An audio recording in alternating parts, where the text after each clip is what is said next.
Hi everyone. In my research tutorial 4, I would be describing you much more about nanomaterial synthesis and characterization. But although it's a very big topic, but I hope that most of you love to listen about this because many of the research articles either they cover this nanomaterial synthesis or the uh, advanced version of this nanomaterial in form of application either in battery or hydrogen or in sensors at different places. But of course, you know that the characterization plays a very important role because once you know that how means material will behave, before it you need to have some signature of it. As like आप imagine करें कि अगर आप late से आपकी body में कोई problem आ रही है तो जैसे ही आप डॉक्टर के पास जाते हैं तो डॉक्टर डायग्नोसिस आपका जब स्टार्ट करता है तो उस डायग्नोसिस के प्रोसेस में ही प्रिस्क्राइब समथिंग लाइक कि हाँ ठीक है आप एक्सरे करवा के आ जाओ, ठीक है आप ब्लड टेस्ट करवा के आ जाओ। तो वो जो मेडिकल डायग्नोसिस होती है वो इसलिए कि एक प्रिलिमिनरी आइडिया देता है डॉक्टर को। पहले की नारियां पकड़ के लोग बता पाते थे, उसी तरीके से अगर आप किसी मटेरियल की सिंथेसिस करते करते इतने एक्सपर्ट हो जाओ कि मटेरियल सिंथेसिस हुआ, आपने फाइनल वर्जन देखा और आप बोलोगे ओ ये तो बैटरी ग्रेड का मटेरियल बन गया। So this is kind of कि जब आप बहुत एक्सपर्ट हो, लाइक मॉफ के लिए जिनको नोबेल प्राइज मिला, किसी किसी लैब में मॉफ का यील्ड मतलब ऑलमोस्ट न के बराबर होता है रेपिटेशन में, लेकिन उस लैब से जापान के उस लैब से जिनको नोबेल प्राइज मिला, पता चला वो रेगुलर वे में अच्छा खासा यील्ड दे रहे हैं और मॉफ के कई वेरिएंट उन्होंने एस्टैब्लिश कर रखा है कि when he wishes he will make it, और जो लिगेंड जैसा चाहिए उनको वो मिल जाता है, मेटल इनकॉर्पोरेशन जैसा चाहिए वैसा मिल जाता है, because he is having expertise in that domain. But researcher as a scientist जब आप आते हो इस फील्ड में तो आपको पता चलता है यार there is problem, there is something which we need to learn, और today I will be telling you कि ठीक है वो लर्निंग कैसे करें, कैरेक्टराइजेशन क्यों इतना इम्पोर्टेंट है। तो वैसे तो बहुत सारी स्लाइड्स हैं इसमें, लेकिन चूंकि ये भी ध्यान रखना होता है कि as a audience when you have to be means I have to make sure कि you people are there, you should watch my complete video। तो मैं आपको कुछ ग्लिम्स दिखाऊंगा कि क्या क्या है, और वो 2 और 3 पार्ट में अलग अलग टाइम पे वीडियो बनेंगे। लेकिन आप देखो जरा, जब मैं अगर इसकी बात करूं, सॉरी आई थिंक यस, एक और ब्यूटीफुल इमेज है आपके सामने।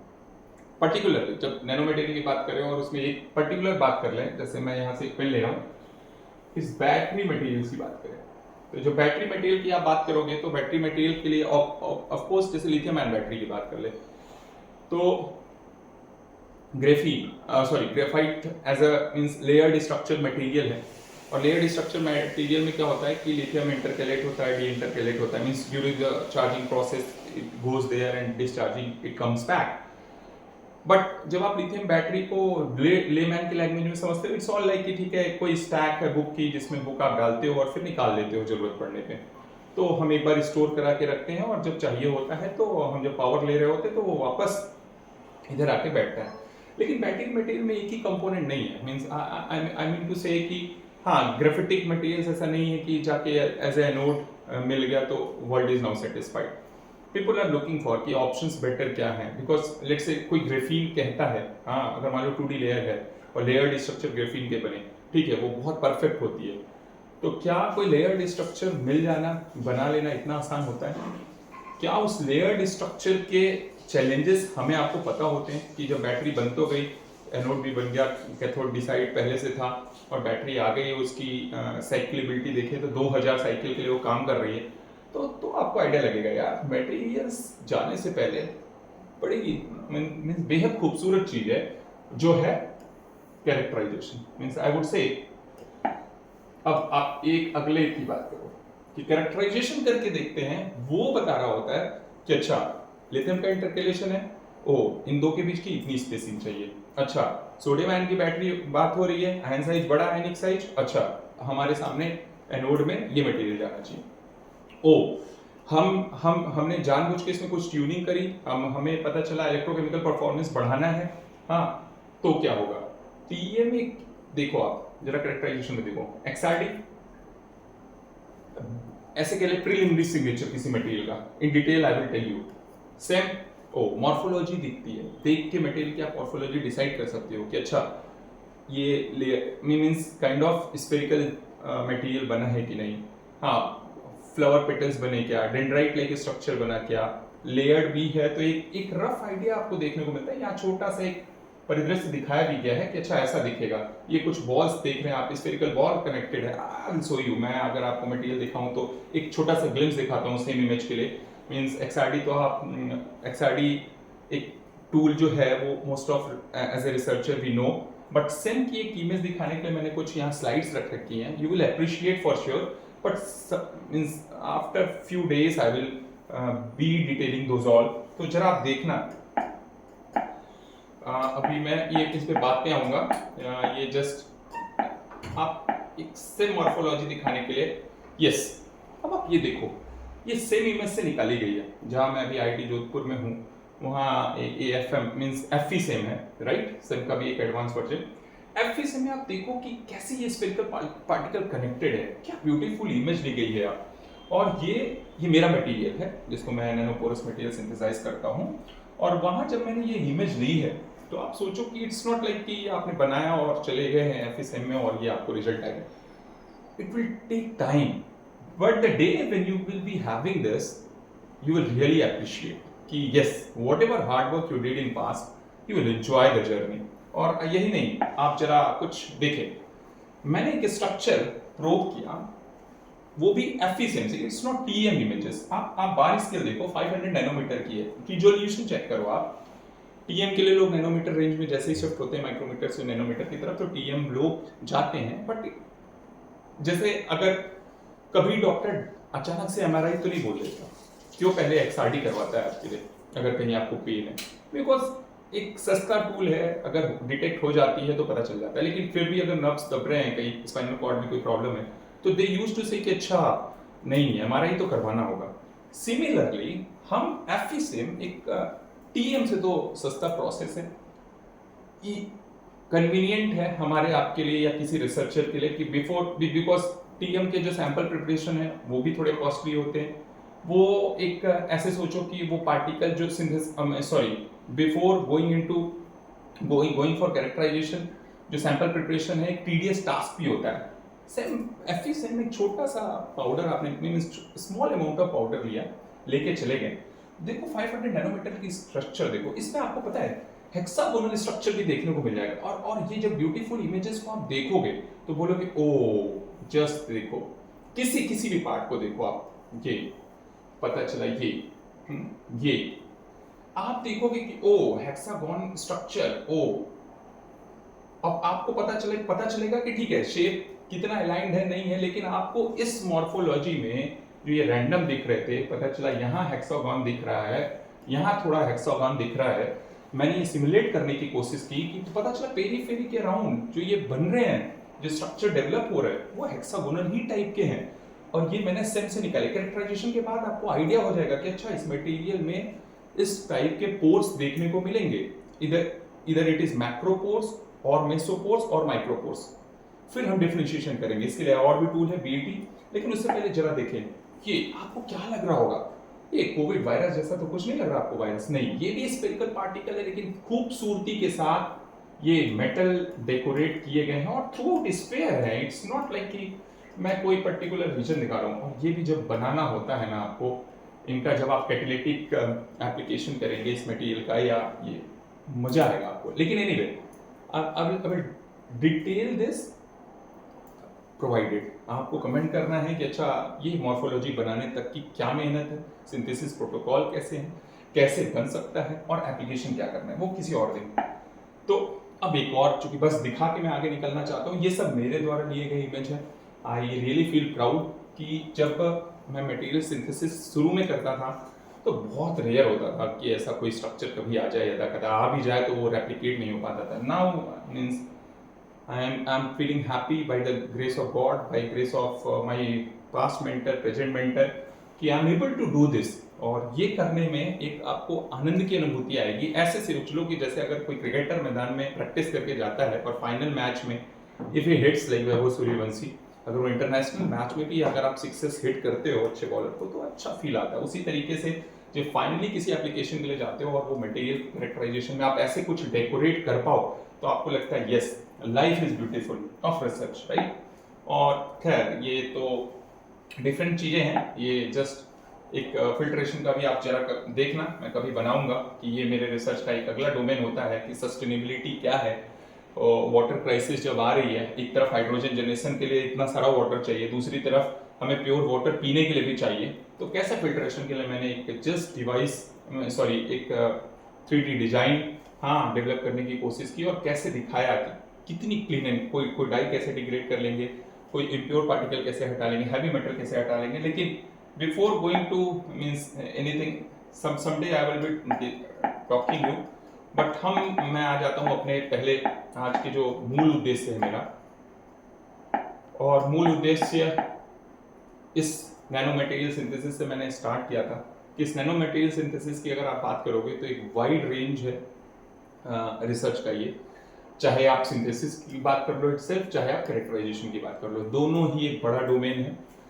सिंथेसिस में भी कई सारे प्रोसेस हैं, चाहे आप सॉल्जेल की बात कर लो, हाँ चाहे हाइड्रोथर्मल की बात कर लो, चाहे बॉल मिलिंग की बात कर लो, आई मीन टॉप डाउन हो, बॉटम अप अप्रोच हो, केमिकल रिएक्शंस हो, सॉलिड स्टेट रिएक्शंस हो, कितने सारे मेथड्स हैं सिंथेसिस के नैनो मटेरियल बनाने के लिए, वो 1 by 1 सीखा जा सकता है।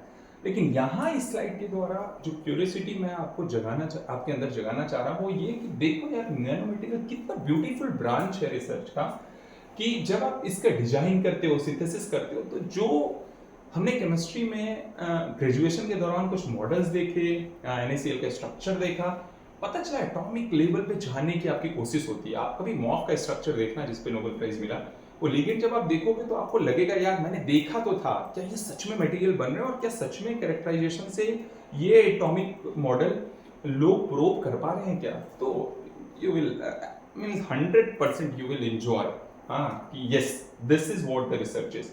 अब दूसरा एडवांस कैरेक्टराइजेशन की बात करें, आज के ज़माने में जैसा मैंने बताया कि एक सार्डी अगर मेडिकल फील्ड में थी तो उससे ज़्यादा एडवांस अगर MRI आ गई, उसी तरीके से अगर कोई अल्ट्रासाउंड कराता था तो पता चला पेट स्कैन एक एडवांस वर्जन आ गया, कोलोनोस्कोपी आप देखो है ना कि अंदर तक कैमरे चले जाते हो और इंटेस्टाइन के internal means as a camera वो सब कुछ प्रोब कर सकता है। उसी तरीके से हमारे रिसर्च सिंथेसिस में भी इतनी सारी चीज़ें अब धीरे धीरे आ रही हैं कि आपको जो आंखों से नहीं दिखता था या बिलीव नहीं होता था वो अब दिखेगा। जैसे एक 9th-10th का एक कौतूहल मीन्स ए सरप्राइज टेस्ट हुआ करता था कि दही के ऊपर बैक्टीरिया आपको से नेकेड आई से नहीं दिख रहा, लेकिन जैसे ही आप जाते थे माइक्रोस्कोप में और वो बैक्टीरिया आपको चलता फिरता दिखे, क्या एंजॉय करते थे आप। सिमिलरली जब मटेरियल्स आपको जो बुक में पढ़ाए गए एज ए मॉडल, ये मॉडल जो देखा गया, अगर वो अरेंजमेंट आप देख पाओ, पता है आपको TEM में वो दिखता है। TEM में जब वो इमेज आप देखोगे तो आप फील करोगे यार yes this is what I wanted, है ना। This is now I can see okay structure, okay similarity, okay the phase boundary, the grain boundaries, ये मजा आएगा। वो एडवांस टेक्निक से आप प्रूव करते हो। TEM आप गए, TEM के अलावा आपने पता चला ये ठीक है सरफेस एरिया ज़्यादा है, TEM में आपको एक लेयर्ड स्ट्रक्चर दिख गई, टिल्टेड वर्जन देख लिया, आप BET के पास गए कि अच्छा ठीक है सरफेस एरिया निकालो तो सही, कितना सरफेस एरिया, ठीक है। अब यही नहीं, AFM means atomic force microscopy होती है। आप जिस तरीके से रोड पे अगर पैचेस हो तो नेकेड आई से दिख जाते हैं, कहीं गड्ढा हो तो तुरंत दिख जाएगा, उसी तरीके से कैंटिलीवर मूव करता है मटेरियल पे और वो आपको बताता है कि देखो भाई सरफेस एज स्मूथ नहीं है जैसा आप एक्सपेक्ट कर रहे हो कि यार 2D लेयर बना दिया, there are wrinkles, there are ups and downs, there is some difference from this to that. Means एक लेयर जिस तरीके से कि अगर बहुत सारे किताब के पन्ने ले लो और पन्ने को ऐसे स्कैटर्ड कर दो फिर कलेक्ट करने की कोशिश करो, तो जब तक आप पूरा अरेंज नहीं करते तब तक कोई ना कोई रेक्टेंगुलर देखोगे, कोई थोड़ा सा आगे थोड़ा सा पीछे, तो वो अरेंजमेंट भी देखने को जो नेकेड आई से हमें देखने को मिल रही थी वो अरेंजमेंट आपको FM से देखने को मिल जाएगी। तो मींस एडवांस कैरेक्टराइजेशन टूल्स आ चुके हैं, आपको एंजॉय करना है। अब स्ट्रक्चरल प्रॉपर्टी, जैसे मैं बताऊं, मैंने मास्टर्स में जब CNT ग्रो किया कार्बन नैनो ट्यूब, आप एक स्ट्रक्चर देख रहे होगे, आपने शायद सुना होगा C60 बक्की बॉल, आपने शायद सुना होगा सुना क्या होगा आपको, 2004 का नोबेल प्राइज भी पता होगा, ग्रेफीन के लिए मिला। तो पता चला ये ग्रेफीन की लेयर्ड स्ट्रक्चर अगर रैप हो गई तो कुछ एक नया फॉर्मेशन है, उसको लोगों ने नाम दे दिया कार्बन नैनोट्यूब। कार्बन नैनोट्यूब में भी क्या, single walled, multi walled. Single walled के एक लेयर की क्या मैग्निफिसेंट प्रॉपर्टी, कितने लोगों ने कितने हजार पेपर छाप दिए, किस पे, इसके एप्लीकेशन पे, इसके स्ट्रक्चर पे। अब क्या मल्टी वॉल्ट भी आ गई तो भी क्या क्या क्या हम एप्लीकेशन कर सकते हैं, यस। तो स्ट्रक्चर का भी बहुत रोल है, किस टाइप का स्ट्रक्चर बन रहा है। मॉर्फोलॉजी अगर बना रहे हो आप, स्फेरिकल बना रहे हो, रॉड्स बना रहे हो, रॉड्स में भी नैनो रॉड्स बना रहे हो, है ना, आपके मींस फ्लावर लाइक स्ट्रक्चर्स हैं, डेंड्राइट लाइक स्ट्रक्चर हैं। तो जो मटेरियल बन के निकल के आता है वो आप स्ट्रक्चर प्रॉपर्टी को रिलेट करते हो। और फिर आप एक अगले टॉपिक पे आ जाए जिसका मैंने दिखाया था कि ठीक है, अगर मटेरियल बन के तैयार है तो फिर हम एनर्जी में एप्लीकेशन करेंगे, हाई परफॉर्मेंस देखेंगे। अगर बैटरी की साइकिलिटी पता चला 500 साइकिल के लिए पहले कोई मटेरियल था और हमने उस प्रॉपर्टी में एनहेंसमेंट की, एडवांस मटेरियल बनाए, तो 500 पता चला 2000 साइकिल तक काम कर सकती है। क्योंकि उसे मटेरियल की स्ट्रक्चर स्टेबिलिटी लाने में हमने जद्दोजहद की और फाइनली वो अचीव किया। तो application no doubt, lithium ion battery की मैं बात कर रहा हूँ आज काफ़ी देर से, बिकॉज दुनिया अभी हमारा वर्ल्ड, हमारा ये इंडिया, सोलर पैनल आप बिछा रहे हो, डे लाइट के बाद नाइट में क्या होगा। तो अभी के फिलहाल के लिए तो सॉल्यूशन ये है कि जो डे में आपने वो पावर जनरेट किया, इलेक्ट्रिसिटी जनरेट की, उसको स्टोर करके रखो, और जब सूर्य भगवान विरामा मुद्रा में है, यानी जब सूर्य अस्त हो चुका है, उसके बाद आपकी बैटरी वो वही सेम पावर आपको देगी। लेकिन उस वो बैटरी मिलेगी कहाँ से, तो उस बैटरी के लिए आपको ऑप्शन पे जाना है, जो क्या है, लिथियम आयन बैटरी के रूप में या सोडियम आयन बैटरी के रूप में आज हमारे पास अवेलेबल है। चाइना एक बड़ा मार्केट बन चुका है। हमारे माननीय प्रधानमंत्री जी, हमारे देश के कई लीडर्स, हाँ, चाहे अंबानी जी हो, अडानी जी हो, सब इसमें आ रहे हैं, इन्वेस्ट कर रहे हैं, ताकि कि भारत भी जल्द से जल्द ग्लोबल वर्ल्ड में अपना महत्व दिखा सके। यानी हम where we are where we have to now prove, और R&D में इन्वेस्टमेंट हो रहा है। लेकिन ठीक है, एक पेस होना चाहिए, वो पेस एंड ऑल वो डिबेटेबल टॉपिक है जिस पे मैं कई बार हम ऑफ द फील्ड बात करते हैं। लेकिन yes, at least we are pushing for lithium ion battery, sodium ion battery. Electrical vehicles चल रहे हैं, ऑन रोड हैं, टाटा की गाड़ियाँ आ गई, टाटा ईवी, मीन्स हुंडई, कई लोग इस मार्केट में अपने अपने पैर फैलाना स्टार्ट कर रखे हैं। तो यू विल एंजॉय हाइड्रोजन। मैंने अभी लास्ट वीडियो ही बनाया था कि स्टोरेज में अगर आप देखो तो ये बिकॉज फिर मैं बोलता हूँ कि ये PhD का मेरा टॉपिक रहा है, तो काफ़ी नज़दीक है मेरे हृदय के, कि आप कंप्रेस करके हाइड्रोजन को रखोगे, इतना कॉस्ट आएगा। सो you cannot think of paying much, yeah, for sustainable technology. It should be affordable to common man. For that, at least when we see the 3 different modes of storage, either in liquid or the gaseous, then or solid state, then solid state becomes the beautiful storage type, because यहाँ material के अंदर इधर केमीज option के through, chemical bond formation के through hydrogen store कराते हैं, और फिजिज option में वॉन्डर वॉल के थ्रू स्टोर कराते हैं। और जब स्टोर कर लेंगे, जब जरूरत होगी, तो फिर वापस आप थर्मोडाइनमिक के साथ थोड़ा प्ले करके आप इसको एप्लीकेशन में ला सकते हो। तो आप देख रहे हो बड़े बड़े टैंक बनाए गए हैं कि हाइड्रोजन स्टोरेज, बिकॉज अभी तो ट्रेनें आ गई, 17 जुलाई को एक नया लैंडमार्क इंडिया अचीव करेगा, और इतने हॉर्स पावर का ट्रेन चलाना, it's really means we must salute to our nation, कि as like it was a pride in ISRO, DRDO, now we will be also having a pride कि at least in India we will be having our own train which will run on this hydrogen technology, that will be built, means that is on fuel cell, लेकिन India same time IC engine पे भी काम कर रहा है। तो सी and enjoy the journey, ठीक है, कि रिसर्च है क्या, अगर करना है तो एप्लीकेशन देखो, आप अपनी दृष्टि थोड़ी फैलाओ। It's not like paper publish नहीं हो रहे यार, मटेरियल नहीं बन रहा है यार, ठीक है, मटेरियल नहीं भी बनता है तो जर्नी में आप सीखोगे अच्छा फेल्योर क्यों हुए, अच्छा कैरेक्टराइजेशन कराने गए थे वहां पर, ये एटलीस्ट टूल टेक्निक काम कैसे करती है, then you will enjoy. Otherwise ये जर्नी ऐसी है जो कई बार हर डे आपको at the end of the day आपसे कुछ क्वेश्चन करती है, आप थोड़े दुखी होते हो, यार मेरा पेपर नहीं आया, यार मेरा पेटेंट नहीं आया।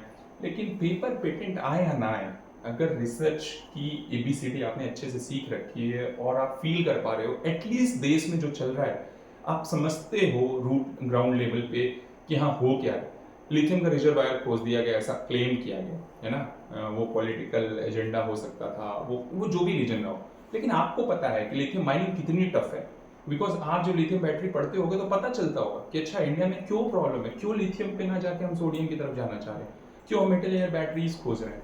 तो एज ए रिसर्चर जब आप लिटरेचर पढ़ते हो, जब गो थ्रू करते हो इन प्रोसेस के, तो बहुत कुछ सीख लेते हो। तो ऑलवेज फील प्राइड कि रिसर्च में जो टाइम इन्वेस्टमेंट हुआ वो आपको एक अलग स्किल दे देती है। चलो अगली बात करते हैं, क्योंकि मतलब बहुत सारी चीज़ें हैं, will discuss some time later also. कि एयर बैटरी मैंने दिखाया, अभी मैंने एक स्टैक बनाया है काफ़ी अच्छा, और वो स्टैक 3D प्रिंटेड से भी बनाया, मोर डिजाइन करके भी बनवाया, और उसका भी ऑलमोस्ट वो प्रोटोटाइप रेडी कर दिया मैंने। वो मेरे लिए हैप्पीनेस थी।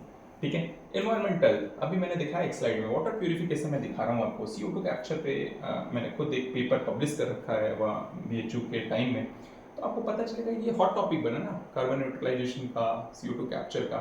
तो यू सी कि मैंने डायमेंशंस ये जो बनाए हाइड्रोजन स्टोरेज के, लिथियम आयन बैटरी फैब्रिकेशन सीखने का, ये सुपर कैपेसिटर का, और CO2 कैप्चर का, वाटर प्यूरिफिकेशन का, ये सब कहीं ना कहीं से आपस में कनेक्टेड है। It was for me means my journey is not so long, it's not like I am very experienced one.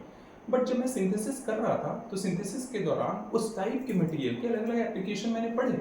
पढ़ने के बाद पता चला कि ओ, अगर आपका कैरेक्टराइजेशन पे होल्ड हो जाए तो आप डिफरेंट एप्लीकेशन कर सकते हो। अगर आपको सिंथेसिस टेक्निक में मॉडिफिकेशन करना आ जाए, प्रोटोकॉल के साथ खेलना आ जाए, तो आप वेरियस एप्लीकेशन कर सकते हो। और यही बात इसी ने मुझे पुश किया कि ओके, अगर मैं हाई सरफेस एरिया का मटेरियल बना रहा हूँ तो मैं CO2 कैप्चर कर सकता हूँ। मैं एक ऐसा मटेरियल बना रहा हूँ जो हाइड्रोफोबिक in नेचर है, तो ठीक है, वो कुछ को रोकेगा, मीन्स पानी से नहीं जुड़ना चाहेगा, तो बाकी कंटामिनेशन क्या होगी, वो सेपरेट आउट हो जाएगी। तो ये आनंद है। और फिर ऑफकोर्स एक क्लास कैटेलिसिस एंड सेंसर, ये भी बड़ा टॉपिक है। अभी हाइड्रोजन जनरेशन की बात हो रही है, $3 $4 पर केजी जो कॉस्ट आ रहा है उसको रिड्यूस करना क्या चाहिए, एटलीस्ट चाहिए, क्यों चाहिए, because platinum iridium they are too costly. So world is looking for, can we be the runner up in that field? That will only be decided once we are having very good depth in research. और इसलिए मैंने ये जानबूझ के ये presentation दी है, ये सामने स्लाइड रखा है कि आप इसे एंजॉय करो, इसके हर एक पार्ट को एंजॉय करो। और जब आप करोगे तो मुझे लगेगा कि हाँ, मैंने रिसर्च में आपके लिए ये जो वीडियो बनाई वो हमारे कॉमन मैन के लिए, बिकॉज मैं यूट्यूब पे देख रहा था, because I love physics, so I have even mentored so many students, while not only describing them physics in day-to-day life but also completing their syllabus. मैंने इधर 10+2 का हो या ग्रेजुएशन का हो, मैंने फिजिक्स पढ़ाई, लेकिन मैंने देखा कि बहुत सारे कंटेंट हैं यूट्यूब पे। What about this nano material में? कौन बेसिक बात करेगा? कौन ऐसे कहेगा यार लिटरेचर से पढ़ तो लेते हैं, रेप्लिकेट नहीं होता लैब में? क्यों नहीं होता लैब में? बिकॉज हम कनेक्ट करने का अभी हमारे पास आइडिया नहीं आता। हमारे पास पता चला लैब में XRD है, TM है ही नहीं, तो आपको पता ही नहीं चल रहा है कि जो मटेरियल बना, अच्छा फेज आइडेंटिफिकेशन एक दिख गया, कुछ इंप्योरिटी आई तो चलो मटेरियल बन गया। नहीं, बाद में पता चला हम जो कल्पना कर रहे थे वो दूर दूर तक हम उसके पास नहीं थे, या जो हम नहीं कर रहे थे पता चला TM का कैरेक्टराइजेशन कराते ही हम कनेक्ट कर पाते। तो इन चीज़ों को जोड़ने के लिए एक तो है कि हाँ, लेबोरेटरी आपकी इंफ्रास्ट्रक्चर काफ़ी अच्छी होनी चाहिए, लेकिन नहीं भी हो तो ट्यूटोरियल से एटलीस्ट आप कनेक्ट कर पाओगे what is actually required. So now अब थोड़ा नेक्स्ट आते हैं, एक एडवांस कैरेक्टराइजेशन देखते हैं। इसकी मैं बातें बार बार कह रहा कि XRD वेरी बेसिक्स, मैंने एक डिटेल में इसके लिए एक स्लाइड बना रखी है, होपफुली वो नेक्स्ट मेरा वही XRD होगा जिस पे मैं डिटेल्स में आपको बताऊंगा।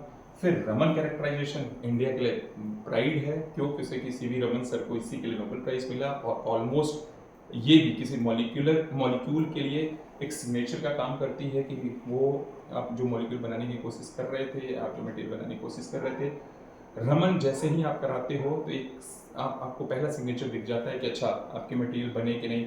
लेट्स से कि अगर आप 2D लेयर बनाना चाह रहे थे तो वो 2D लेयर की पीक कैसी आ रही, कितनी इंटेंस है ना, और डिसऑर्डर है या नहीं, वो रमन डिसाइड करेगा। CM मैंने बताया मॉर्फोलॉजी 10 देख सकते हो, TM नैनोमीटर तक का रेजोल्यूशन है, और बीटी सरफेस एरिया अगर आपकी अधिक है, कम है, सरफेस एरिया अच्छी मिल गई तो आप उसका क्या क्या एप्लीकेशन कर सकते हो। दूसरा कि आप पोर साइज, पोर रेडियस, पोर वॉल्यूम सब बीटी से निकाल सकते हो। और ऑफ कोर्स एक्सपीएस और एक्सआरएफ आ गए, ये एक्सआरडी के एक तरीके से ऐसे कह सकते हैं आप, ये सिस्टर ब्रांच है ना। यानी कि एक्सपीएस अगर आप करते हो तो ठीक है, अगर किसी भी मटेरियल में आपने किसी मेटल को लाके डोप किया तो वो मटेरियल कहाँ होगा, वो डेकोरेटेड है, वो कंपोजिट फॉर्म में है, वो पेरीफेरी पे है, तो पता चला या है भी तो किस प्रोपोर्शन में है।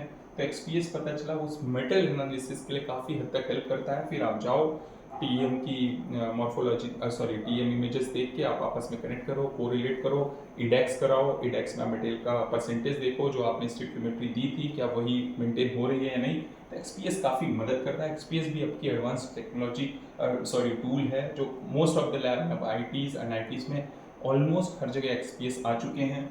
और फिर एक्सआरएफ एक जस्ट मेटल का सिग्नेचर है कि अगर कोई मेटल ऑक्साइड बनाते हो, जैसे लेट्स से आयरन ऑक्साइड है तो Fe2O3 है, Fe3O4 है, तो एक्सआरएफ काफ़ी हद तक मदद करता है कि ठीक है ये +2 ट्रांजिशन स्टेट में होगा, क्या प्रोबेबिलिटी है, वो आपको एक परसेंटेज वाइज एलिमेंटल कंपोजिशन, जिस इडेक्स का एक एडवांस वर्जन कह सकते हैं आप, कि आपको एक्सआरएफ के थ्रू वो हाईलाइट हो जाता है। पार्टिकल्स क्या है, किस टाइप के हैं, क्या शेप ले सकते हैं, कौन से ऑक्साइड बना सकते हैं, ये एक्सआरएफ इसमें मदद करता है आपकी।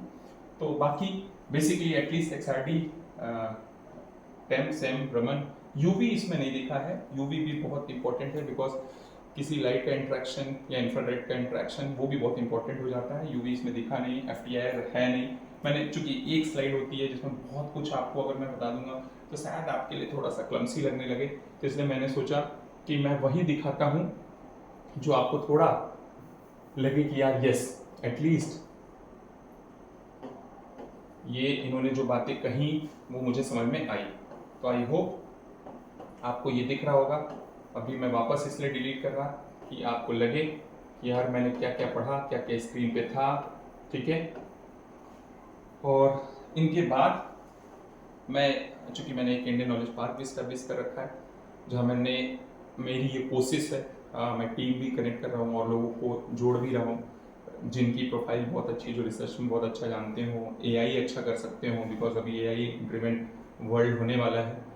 कि हम जिस इंडियन कल्चर से आते हैं, जहाँ फिलॉसफी इतनी स्ट्रांग रही, क्या वहाँ से जो आइडियोलॉजी निकल के आती थी क्या वो हमें इतना प्रेरित करती है कि हम जब रिसर्च में ये कुछ भी XYZ देखते हैं तो उनको एप्लीकेशन लाने तक में क्या हमारी बेसिक नॉलेज या हमारा जो इंडियन नॉलेज सिस्टम है क्या वो हेल्प करता है, अगर करता है तो कैसे करता है, वो उसके लिए मैंने एक इंडियन नॉलेज पार्क लगाया है। तो इसलिए मैंने कोशिश करी कि आपको ये बता सकूं कि भाई इंडियन नॉलेज पार्क है क्या, वो वहाँ पर हमें प्रूफ नहीं करना, हमें इम्प्रूव करना, क्या जो हमारे पास था नॉलेज उससे इस एडवांस साइंस की कनेक्टिविटी को ले आना, साथ में एआई के साथ ब्रिज करना, और फिर अब दिखाना कि now it's our time. China ने लीड किया एक समय के लिए, अब जो इंडिया का पॉपुलेशन है, जो यूथ है, वो अब इस जर्नी में आगे बढ़ने वाला है। तो होपफुली अब मैं एक छोटा सा आपको इस स्लाइड पे ले आके छोड़ता हूँ कि मैं मिलिट्री मटेरियल और कैरेक्टराइजेशन की बात करूँगा नेक्स्ट टाइम में, एंड आई होप कि आप इंजॉय करोगे। मैं जब दिखाऊंगा कि पीटीसी बैटरी के मटेरियल में XRD क्यों कराई जाती है, सेम क्यों कराई जाती है, टेम क्यों कराते हैं, BT क्यों कराते हैं, XPS क्यों कराते हैं, या रमन क्यों कराते हैं, ये देखो आप डी की बात हुई है। तो इनके साथ आज के लिए, चूँकि ये वीडियो बहुत लंबा ना हो, एक तो बैटरी मटेरियल के लिए मैं बनाऊंगा, उसके कैरेक्टराइजेशन के लिए, फिर पर्टिकुलरली हम आएंगे XRD पे, फिर हम आएंगे XRD पे, फिर हम किसी दिन आएंगे सेम पे, और फिर हम किसी दिन आएंगे टेम पे, और बारी बारी से हम पढ़ते जाएंगे। तो आई होप आपको ये वीडियो अच्छी लगी होगी तो प्लीज़ आप कमेंट जरूर करना कि आप किस टॉपिक को पहले पढ़ना चाहते हो, लाइक जरूर करना और सब्सक्राइब करना मत भूलिएगा, बिकॉज ये मेरे को मोटिवेशन देगा, ये मुझे हेल्प करेगा कि मैं आपके लिए समय समय पे वीडियो बनाता रहूँ। इससे मेरा खुद भी नॉलेज, जब मैं बना रहा होता हूँ, जब मैं पढ़ रहा होता हूँ कि कहीं AI में जनरेट करने में इसमें कोई गलती तो नहीं हुई, मेरा भी इम्प्रूवमेंट हो रहा होता है और बहुत अच्छा लगता है कि यार फिर रिसर्च की कनेक्टिविटी जो मुझे देखने को मिली वो दिखा भी पाऊंगा। Thank you so much, thanks for today.